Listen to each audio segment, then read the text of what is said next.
இந்த மனோஜ் ஒரு பயங்கரமான சுயநலவாதின்னு யார் யாரும் நினைக்கிறீங்களோ மறக்காமல் இந்த வீடியோக்கு லைக் ஷேர் கமெண்ட் பண்ணுறேன். மறக்காமல் மக்கள் நம்ம சேனலுக்கு சப்ஸ்கிரைப் பண்ணுறேங்க. வளரான்னு பேசாமல் இன்றைக்கி வீடியோக்குள்ளே போயிடலாம். இன்றைக்கி வீடியோ எதை பற்றி பார்த்தீங்கன்னா 21 ப்ரெடிக்ஷன் வீடியோ தான் இது. அதுக்கு முன்னாடி இன்றைக்கான எபிசோட் என்னாச்சுன்னு சொல்லி ரொம்ப ஷார்ட்டாக பார்த்துடலாம். வீட்டில் இருந்து ஆரம்பிக்குது. நம்ம விஜயா என்ன சொல்கிறாங்க, மீனா கிட்ட மீனா சாமின்னு சொல்கிறாங்க.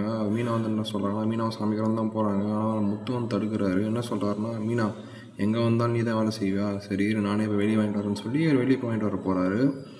அந்த சமயத்தில் என்ன ஆகுதுன்னு பார்த்தீங்கன்னா, ஒரு காரில் 2 பேர் வராங்க. அப்புறம் மனோஜ் வெளியே போய்ட்டு அவங்க வெல்கம் பண்ணி உள்ளே கூப்பிட்டு வராரு. அது யாருன்னு பார்த்தா பேங்க் லோனுக்கு சேங்ஷன் பண்ண வந்திருப்பாங்க. ஏன்னா மனோஜ் பார்த்தீங்கன்னா அந்த 2,30,00,000 கொடுத்து வாங்குற அளவுக்கு அவர்கிட்ட காசு இருக்காது. அவரே பேங்க்கில் லோன் தான் வாங்குற மாதிரி இருக்கும். என்ன பண்ணுறாங்கன்னா 2 பேர் என்ன சொல்கிறாங்கன்னா, இந்த மாதிரி உங்களோட சொத்து எல்லாத்தையும் வச்சு நாங்கள் ஒரு 2 கோடி அரேஞ்ச் பண்ணியிருக்கோம் அப்படின்னு சொல்லி அந்த பேங்க்காரங்க சொல்கிறாங்க. மனோஜ் யோசிக்கிறாரு, இன்னும் ஒரு 70 லட்சம் தேவைப்படும். ஏன்னா 2,70,00,000 இருந்தால் தான் மட்டும்தான் பார்த்திங்கன்னா அந்த வீட்டை அவரால் வாங்க முடியும். வெறும் 2 கோடி தான் கொடுக்குன்ற மாதிரி சொன்ன உடனே மனோஜ் யோசிக்கிறாரு. ஸோ இப்போ என்ன பண்ணுறதுன்னு தெரியலன்னு சொல்லி முழிக்கிறாரு. அப்புறம் கேட்டு பாராரு, நம்ம அண்ணாமணி கேட்டு பாராரு, சார் இன்னும் ஒரு 2,30 கொடுங்க அப்படின்ற மாதிரி கேட்கும்போது, இல்லை சார் அவெல்லாம் கொடுக்க முடியாது, இவங்களுக்கு தான் தரேன் அப்படின்னு சொல்லி ஒரு 2 கோடி சாங்ஷன் பண்ணுறோன்னு சொல்லிட்டு கொடுத்துட்றாங்க. கன்ஃபார்ம் 2 கோடி கொடுத்துறோன்னு சொல்கிறாங்க. இப்போ தானே மனோஜோட சுயரூபம் தெரிய ஆரம்பிக்குது. இவ்வளோ நாளாக கொஞ்சமாச்சும் நல்லவன்னு சொல்லி நம்ம நினச்சிட்டு இருந்திருப்போம். இந்த ரோஹிணி அதே மாதிரி நினச்சிருப்போம்.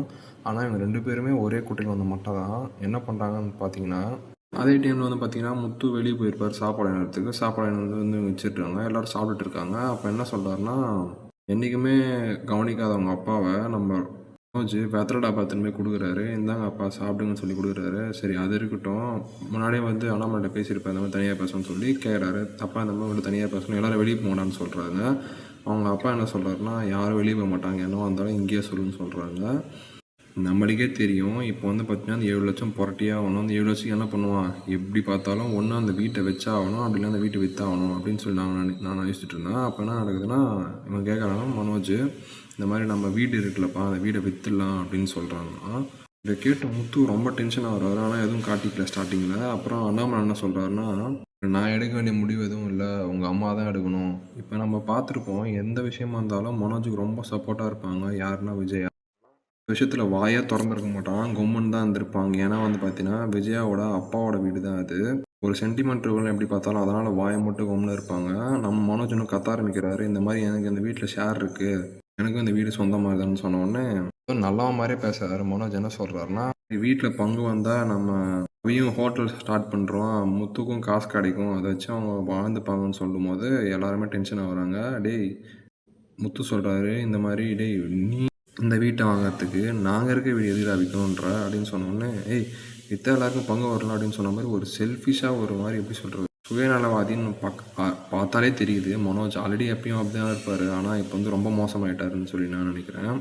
ஆனால் இப்போ தான் எனக்கு விஜயோட கேரக்டர் ரொம்ப பிடிச்சிருந்தது. என்ன சொல்லியிருப்பாங்கன்னா, இப்போ தான் கரெக்டாக பேசுகிறாங்க, அந்த பையனுக்கு இதுவாக சப்போர்ட் பண்ணாமல் இந்த மாதிரி அந்த வீடெல்லாம் விற்க முடியாதுடா மனோஜ், நீங்கள் காசு போடுறதுக்கு வேறு என்ன வழி பாருங்கன்னு சொன்னோடனே நம்ம முத்து கொம்னு இல்லாமல் ஒரு பாயிண்ட் எடுத்து கொடுக்குறாரு. இந்த மாதிரி நம்ம அப்பா தான் அவ்வளோ பெரிய பணக்காராச்சு, அவங்ககிட்ட கேட்கணும்னு சொல்லிட்டு இப்போ பாரல் நம்ம என்ன பண்ணுறாங்கன்னா, பயத்தில் ஃபோன் பண்ணுறாங்க. யாருன்னு பார்த்தீங்கன்னா அவங்க ஃப்ரெண்டுக்கு தான். ஏன்னா இவங்க தானே ஃபோன் பேசுகிறாங்க. ஃபோன் பண்ணி என்ன சொல்கிறாங்கன்னா, அவங்க மாமாவுக்கு தான் ஃபோன் பண்ணுறேன்னு சொல்லிட்டு அவங்க ஃப்ரெண்டுக்கு ஃபோன் பண்ணி பேசுகிறாங்க.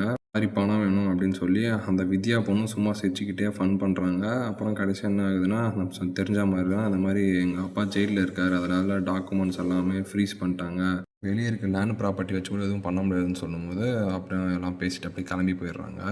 அப்புறமா கடைசியாக ரவியும் ஸ்ருதியும் பேசுகிறாங்க. இந்த மாதிரி இப்போ தான் நம்மளுக்கு தெரிய வருது உங்கள் அண்ணன் எவ்வளோ செல்ஃபிஷாக இருக்கான்னு மனோஜ். ஆனால் நான் ஸ்ருதி என்ன சொல்கிறாங்கன்னா, முத்து மேலே ஒரு அபிப்பிராயம் வச்சுருந்தேன் ஸ்டார்டிங்கில், ஆனால் இப்போ அப்படி இல்லை, அவங்க ரொம்ப நல்லவர்னு சொல்லி அவங்க யோசிக்கிறாங்க. அதோட இன்றைக்கான எபிசோட் முடிஞ்சிருக்கும். இதுக்கப்புறம் என்னோடய ப்ரெடிக்ஷன் தான். என்ன ப்ரோமோ மாதிரி காட்டியிருப்பாங்க. என்னென்னா அந்த மனோஜோட எக்ஸ் பார்த்திங்கன்னா வருவாங்க, வண்டியில் காரில் வராங்க, முத்து கூட பேசிட்டு. ஏன்னா எப்போவுமே அவங்க வந்தால் பிக்கப் பண்ணுறது இவங்கள தான். ஆனால் பேசிட்டு வர இந்த மாதிரி 30 லட்சம் என்னை ஏமாத்திட்டாங்கன்னு சொல்லி பேசிட்டு வராங்க. இதுக்கப்புறம் ப்ரெடிக்ஷன் தான் என்ன ஆகும் பார்த்தீங்கன்னா, இப்போ மனோஜ் பார்த்தீங்கன்னா எப்படியும் ஒரு 7 லட்சம் ரெடி பண்ணியே ஆகணும். இப்போ என்ன பண்ணுவாருன்னா, ஒன்று இப்போ பேங்க்குக்கும் போக முடியாது, ஏன்னா இவர் சொத்தை மொத்தையும் வச்சாச்சு. இப்போ இவர் ரேஞ்சில் யார் இருக்காங்கன்னு சொல்லி பார்க்கும்போது நம்ம ஸ்ருதியோட அப்பா இவருக்கு ஞாபகம் வருது. இவர் என்ன பண்ணுறாருன்னா, நேராக ஸ்ருதியோட அப்பா கிட்ட போய் கேட்குறாரு, இந்த மாதிரி ஒரு 70 லட்சம் வேணுன்றவங்க கேட்கும்போது அவர் ஸ்டார்டிங்கில் மறுத்தாலும் அப்புறம் கொடுத்துட்றாரு. இந்த மாதிரி சைடில் போயிட்டுருக்கும்போது இப்போ முத்துக்கு ஒரு ஃபோன் கால் வருது. அது ஏர்போர்ட்டுக்கு போகிறாரு. போயிட்டு அவங்க பிக்கப் பண்ணிட்டு வரும்போது இந்த மாதிரி 30 லட்சம் ஏமாத்திட்டாங்கன்னு சொல்லிட்டு போகிறாங்க. அப்போ தான் பார்த்தீங்கன்னா நேற்று வீடியோவில் சொல்லியிருப்போம் இந்த மாதிரி அவ்வளோ பெரிய வீடு வந்து பார்த்திங்கன்னா அவங்களது தான். யாருதுன்னு பார்த்தீங்கன்னா அந்த மனோஜோட எக்ஸ் லவரோட வீடு தான் இருக்கும்னு நினைக்கிறேன் நான். இவங்க தான் அவங்க வீடே வாங்கலைல்ல, இதுவும் அது வாடகை வீட்டில் இருந்தவங்ககிட்ட தான் ஏமாந்து போய் நம்ம மனோஜ் வந்து பார்த்திங்கன்னா அந்த வீடை வாங்கியிருப்பான். தெரிய வந்துட்டுருக்கோம் அந்த வீடு காலி பண்ணிட்டு போயிட்டாங்க, இப்போ யாரையாவது விற்றுட்டாங்க சொல்லி இவங்க தெரிய வந்ததுனால வீடை மீட்க அவங்க கிளம்புறாங்க. அப்போ சொல்லிட்டே வராங்க இந்த மாதிரி ஏமாற்றிட்டாங்கன்னு சொல்லிட்டு. நம்ம முத்து தான் சும்மாவே யாருக்கு சண்டை வந்தாலும் இவர் போய் வரிஞ்சு கட்டுமே சண்டை போடுவார். இதெல்லாம் சும்மா விடுவாரா? இதுதான் என்னோடய ப்ரெடிக்ஷன். உங்களுக்கு ஏதாச்சும் கருத்து வேறுபாடு இருந்துச்சுன்னா மறக்காமல் கமெண்ட் செக்ஷனில் கமெண்ட் பண்ணுங்கள். அதை அடுத்த வீடியோ வர வரைக்கும் நன்றி, பாய்.